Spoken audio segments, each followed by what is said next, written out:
தாய் தமிழ் உறவுகளுக்கு வணக்கம். மீண்டும் அதிமுக கூட்டணிக்கு வருகின்றார். மீண்டும் அதிமுக கூட்டணிக்கு வருகின்றார் என்ற தலைப்பில் இந்த காணொளியை நாம் காண்கிறோம். அதிமுக கூட்டணியில் கடந்த பாராளுமன்ற தேர்தலில் 5 தொகுதிகளில் போட்டியிட்டது தேமுதிக.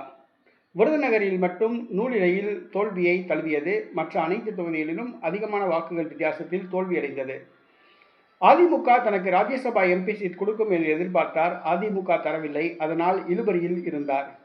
தங்கள் எந்த கட்சியுடன் கூட்டணி என்பதை கடலூர் மாநாட்டில் அறிவிப்போம் என்று அறிவித்தார். ஆனால் திமுகவுடன் பேச்சுவார்த்தையை தொடங்கினார். திமுக 9 தொகுதிகளும் ஒரு ராஜ்யசபா எம்பி பதவியும் தரவுள்ளதாக கூறப்பட்டது. ஆனால் பேச்சுவார்த்தை தோல்வியில் முடிந்ததாக கூறப்படுகிறது. இந்த சூழ்நிலையில் இன்று பிரேமலதா அவர்களுடைய தம்பி சுதீஷ் அவர்கள் செல்வி ஜெயலலிதாவுடன் பிரேமலதா உள்ளது போன்று ஒரு படத்தை தயாரித்து அதை பதிவிட்டுள்ளார். அது பற்றி நாம் விசாரித்த பொழுது பிரேமலதா மீண்டும் அதிமுக கூட்டணிக்கு வரவுள்ளதாக தேமுதிக வட்டாரங்கள் தெரிவிக்கின்றன.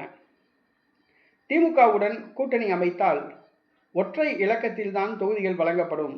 அதிமுகவுடன் கூட்டணி அமைத்தால் இரட்டை இலக்கத்தில் தொகுதிகள் கிடைக்கும் என்று பிரேமலதா கருதுகிறார். ஆகவே வருகிற சட்டசபை தேர்தலில் மீண்டும் அதிமுகவுடன் கூட்டணி அமைக்கிறார் பிரேமலதா. ஒரு ராஜ்யசபா எம்பி சீட்டு தான் பிரேமலதாவின் குறியாக உள்ளது.